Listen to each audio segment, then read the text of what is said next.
Voilà, bonjour et bonsoir, ça dépend de l'heure à laquelle Baladinho surtout il y a la chaîne Nabiso, vous avez tellement ébélé, vous continuez à partager, à liker l'émission Nabiso. Journée malamu Nabiso surtout, beaucoup la Nabiso na Libanda ya Mboka et puis partout dans le monde. Je salue la présence, ou soit je salue maman présidente Pauline Lumumba, ou la Nabiso depuis quelque part. Et puis Nabalandinho surtout. Il y a ma chaîne Nabiso. Très chers abonnés, très tôt ce matin, place au Wapi, nouvelle Moko Yukwe au Wapi. Tout le but, non, on ne peut pas croiser les bras sans pourtant informer la population congolaise. Bande Gouranga Nini Ekomi. Après la décision du président Félix Antoine Tshisekedi, il y a chasser l'ambassadeur français. À part Wana, la décision ya mokonzi ya mboka oyo ezali ya kota na désaccord direct avec la France et créer panique totale dans l'Union européenne et puis pas Emmanuel Macron. Place au wapi na minute oyo les représentants de l'Union européenne à Grand Lac azoya pour kosenga pardon pour na koya kolelela le président Félix Antoine Tshisekedi aboma moto. Quand on vous dit que la politique est devenue très intéressante, il faut nous croire. Parce que la minute au terrain, comme un terrain très glissant, place au wapi plusieurs politiciens qui pensaient peut-être piéger le président de la République. Qui ont été piégés eux-mêmes. Tomber dans propre piège. Parce que piège, qui tu sais qui dit, à côté d'un espace. Yako Solana et Paul Kagame va discuter pour apaiser la tension. Yako signer sous accord. Yamakambo belé. Le piège est comme déjoué. Beaucoup yango. Je vais parler de ça. Et puis je vais aussi évoquer le plan Bawazalen va kidnapper Komanda. Il y a M23. Ce n'est pas pour rien que vous voyez Bintou Keïta a télé la rabatouana. Et puis, Paul Kagame a comme kokota malembe na Burundi. La politique est devenue très intéressante, je vous dis. Boyoka. Les représentants spéciaux de l'Union européenne pour la région des Grands Lacs, l'ambassadeur Johannes Borgstam, se rendra à Kinshasa. Il rencontrera le président Félix Tshisekedi Tshilombo pour discuter de la situation dans l'est de la République démocratique du Congo, où la guerre fait rage. L'ambassadeur Borgstam se rendra ensuite au Rwanda pour des discussions similaires avec les autorités rwandaises. L'Union européenne s'engage à trouver une solution pacifique à la crise, à soutenir les efforts de paix dans la région. Très chers Congolais, vous devez comprendre une chose. Quand on dit qu'il y a une solution pacifique, bango souci na bango bazo sala kaka religion na makambo etali Luanda. Sikoyo bazo ya tout d'abord na République démocratique du Congo parler avec le président Félix Antoine Tshisekedi. Parce que Tshisekedi a pris la décision de chasser l'ambassadeur français. Le désaccord total avec la France, et puis l'engagement de la RDC, il y a la guerre contre le Rwanda. Parce que pour Nabango, c'est une menace totale, c'est un déclenchement d'une guerre mondiale pour Nabango. Parce que tu sais qu'elle avait dit très bien que non, avec les armes qu'on a réceptionnées, on fera la guerre contre le Rwanda. Oui, on fera la guerre contre le Rwanda. Parce que pour Nabango, il a fallu que tu sais qu'il puisse se soumettre à un plan stratégique Nabango, pour que la séance à huis clos parler avec Paul Kagame, Mushikiabo, Balobakero, Tebo Kinita signer l'accord, la chose qu'on a refusée. Parce que signer un accord avec le Rwanda, c'est nous faire ramener une fois de plus en arrière.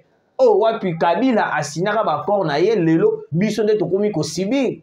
Si Kabila avait signé les accords avec le Rwanda, avec le M23, ça n'engage que Kabila. Mais non, problème il y a Kabila bokomi koluka kolatisa yango tous les Congolais. Vous violez, vous massacrez, vous tuez et puis en retour vous êtes obligé de signer un accord. Chose grave, le premier pays francophone. Le premier pays francophone, vous évoquez même pas problème dans la francophonie. Là, les représentants, il y a Union européenne. Boyo kasiko mozindo ya masolo na bango.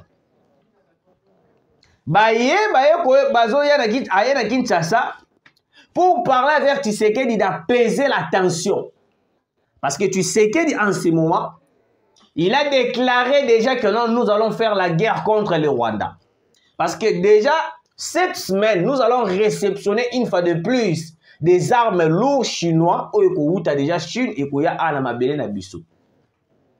Vous allez comprendre que non, les États-Unis d'Amérique, la France, Baronio Soana, Basalaka avance. Il y a quoi peser situation à RDC parce que pourquoi? Parce que la RDC, ceux qui déjà réceptionné Mundu qui m'ont quelqu'un pour la Bango, il y aura une menace pour le Rwanda.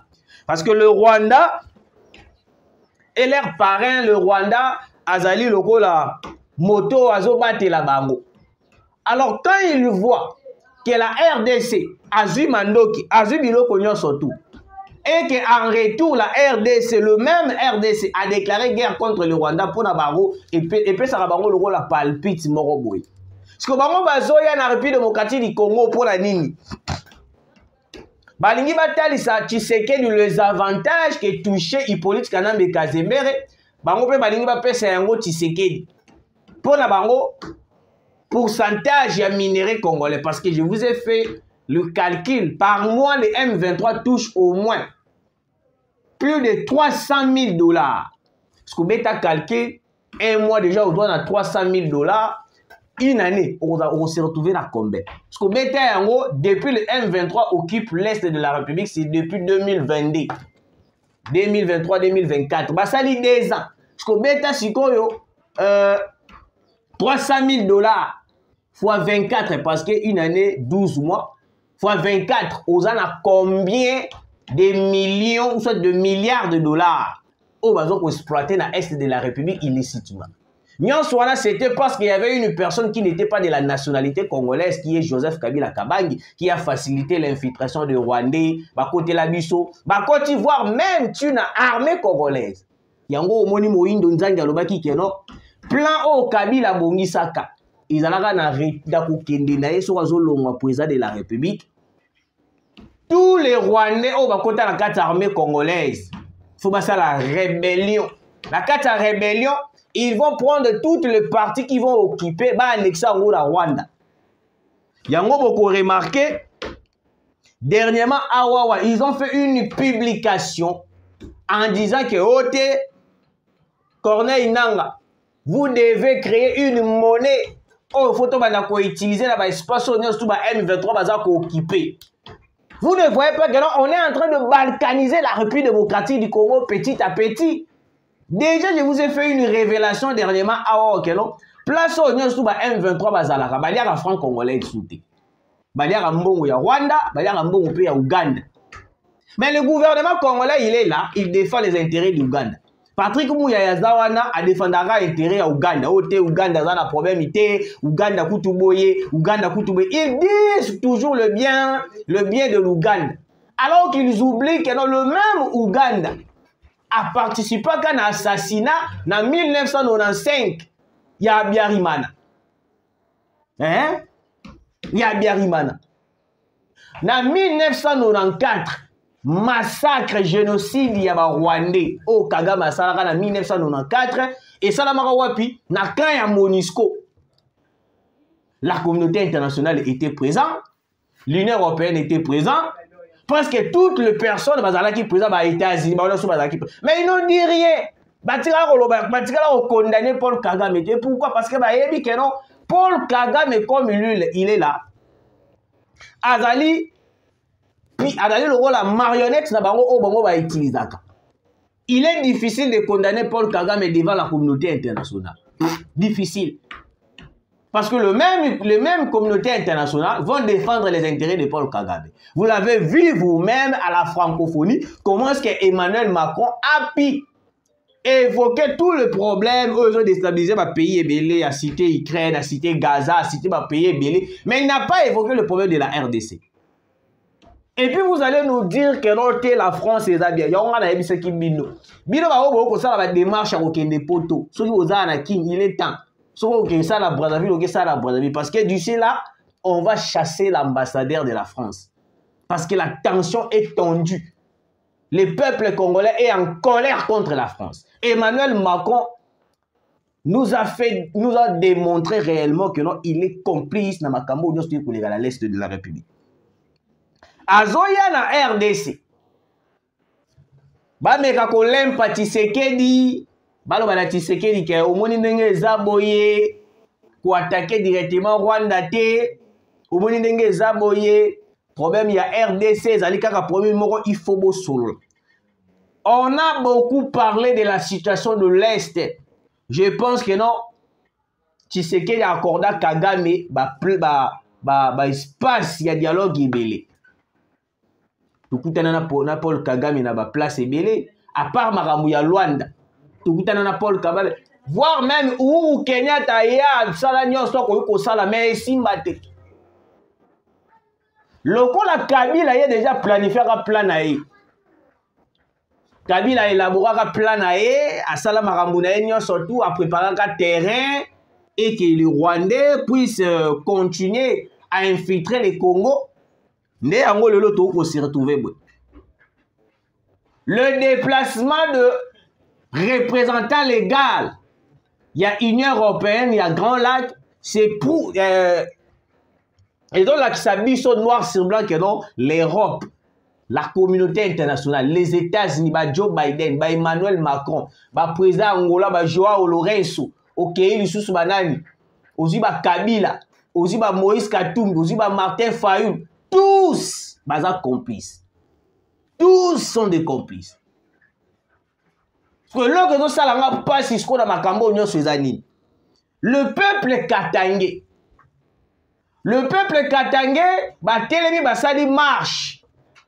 Va soutenir Moïse Katumbi, Moïse Katumbi, moi je me pose la question.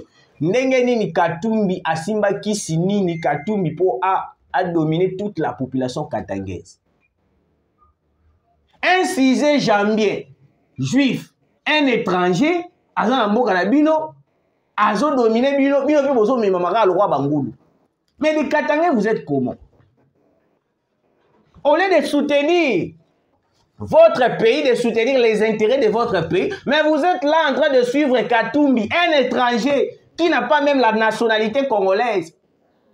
Papa na ya awa na makambo ya koloba mbisi ti la mère de Moïse Katumbi c'est une zambienne. Le papa de Moïse Katumbi est juif. Parce que bino sko tango soutenir Moïse Katumbi tant que aza katangé. Moi je me pose la question, c'est toujours les Congolais au ba soutenaka ba étranger. Et là ba Congolais ba soutenaka Kabila. Lokola ba yebisa bino Kabila aza congolais, bino no tout bondima na bino bo accepter bo beta ba boko Kabila aza congolais. Le même congolais va soutenir Kamere. Lokola ba yebisa bino Kamere c'est un congolais bondima pe boko bo beta ba boko. Le même congolais va soutenir sous Moïse Katumbi. Le même congolais va soutenir sous Fayulu, un sénégalais. Sauf que au moni déjà muto basala na ekop. On a compris Adolphe Mouzito, alobi que non, Martin Fayulu n'est pas un Congolais. Parce que Mouzito, il est mort à l'oba que non, Nazwa Martin Fayulu na mima na bandoudou na présenté comme Congolais. Ba pesie na komisa ekutu muyaka nanko. Excusez. Mais des Congolais inconscients, le rôle ba presse penge, le rôle ba mimi na poto, il est là en train de défendre l'intérêt diabolique de Martin Fayulu pour pousser sur le dialogue. C'est tellement compliqué de voir des Congolais, des Katangais soutenir un étranger qui n'a pas l'intérêt de développer la RDC. Alors, très chers Congolais,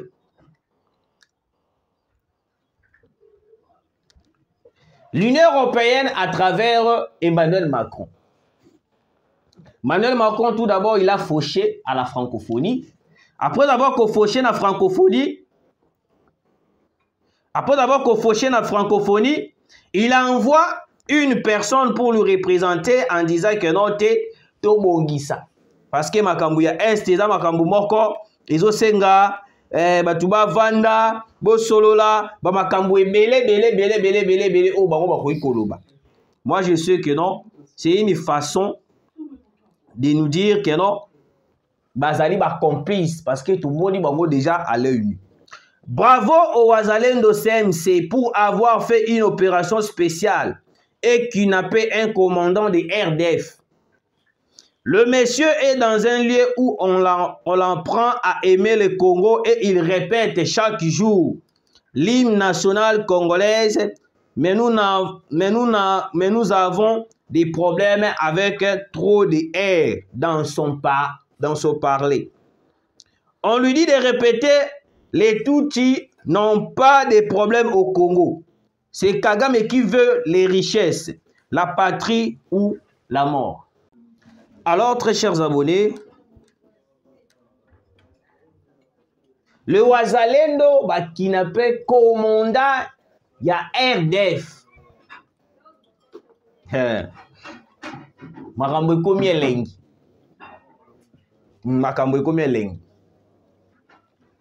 Bintou Keïta a télémélaré le Wazalendo. Pourquoi? Parce qu'ils ont compris que non, avec les Wazalendo, nous avons la capacité de libérer plusieurs localités occupées par les M23. C'est pour cela que vous remarquez que non, tous ces complots au bas au sale, tout ce que au bas créé, c'est pour seulement fragiliser le Wazalendo et puis fragiliser le président de la République. Ce n'est pas pour rien pour eux qui vont combattre le Wazalendo, le milice, le Wazalendo, le Wazalendo, ils savent très bien qu'avec le Wazalendo, nous avons la capacité à comprendre contre la République démocratique du Congo. Oui, awa déjà représenté à l'Union européenne, il y a Grand Lac, pour Aya Awa. Apaiser Kanda ya Tshisekedi parce que Tshisekedi a pris la décision de chasser l'ambassadeur français, de fermer l'ambassade. Il y a France et puis de grandes décisions ordonnances c'est quoi il m'a commis. On a déjà compris la complicité de la communauté internationale. Ce n'est pas pour rien vous voyez que non et puis je vous préviens déjà dès cette semaine vous allez voir, nous allons réceptionner plusieurs armes chinois au parce que la Chine a compris déjà, et puis la Chine nous avait déjà averti que non, une complicité de la communauté internationale. Alors, déjà que les États-Unis, la France sont beaucoup complices dans ma est à la base. Ils sont à la base de la guerre de l'Est et de la République démocratique du Congo. Mais les Congolais inconscients, ils soutenir les étrangers au biso peut-être il ne fallait pas tout soutenir. Boyoka, la secrétaire générale de la francophonie, Louise Mushikiwabo, a nommé Dominicien Ndaizeye en qualité d'envoyé spécial pour le suivi de la situation en Haïti. Homme d'État burundais, M. Ndaizeye a été président de la République du Burundi. Dans la minute, vu qu'ils ont compris le Burundi, bazana biso bien, les Burundi bazana biso, tozana biso calme, problème exact. Ils ont commencé à chercher la Burundi. L'autre fois, je vous avais fait une émission en vous montrant de preuves tangibles aussi que non. Comment est-ce qu'on avait arrêté 3 éléments M23, l'importer les tennis de l'armée burundaise. C'était une manière de faire les campagnes.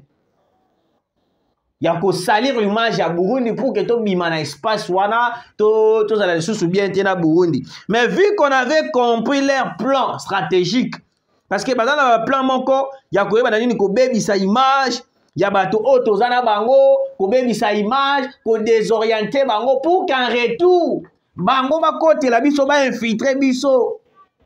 Très cher Congolais, quel que soit Macron et en République démocratique du Congo, on ne va pas négocier avec les M23. Quel que soit le déplacement, il y a toute la communauté internationale. Tshisekedi a déjà dit non. Pas de dialogue avec les M23, pas de dialogue avec Kagame. On va dialoguer tout d'abord de quoi? Pas de dialogue avec l'AFC. Parce que Corneille Nangaa se prend comme si il se prend orgueilleux. Il devait orgueilleux devant tout le monde. Mais il oublie que non, ce qui est le Congo est comme balkanisé à Kovanda. Congo est le comme balkanisé à Kovanda puis Corneille Nangaa. La chose que tu es en train d'oublier. Le Congo landaka makambo ya batoana au bazar complot contre la République, pas de problème. Mais sache-le que non, Congo serait comme balkanisé. Le même Paul Kagame a kobalukela yo. Parce que Paul Kagame a muto yo abalukela rabatu. Paul Kagame a hypocrite ndenge moko na ba Macron na ba Joe Biden. Régie et Salinga déjà signe ndenge kaka tolobaka TV moko batu ebele. Donc vous allez qui ebele ya kolanda biso de partout, continuez de s'abonner, continuez de partager. Nzamba kozanga te ko Patela Bino, Mbote na moto azaki na sima ya caméra, G-Boy et puis na Marlène Bulonda OP azali mopanzi sango ya chaîne oyoyo, bo continuer ko s'abonner, bo partager, bo landa et ko sala biso vraiment trop bien. Tokutani mbala sima.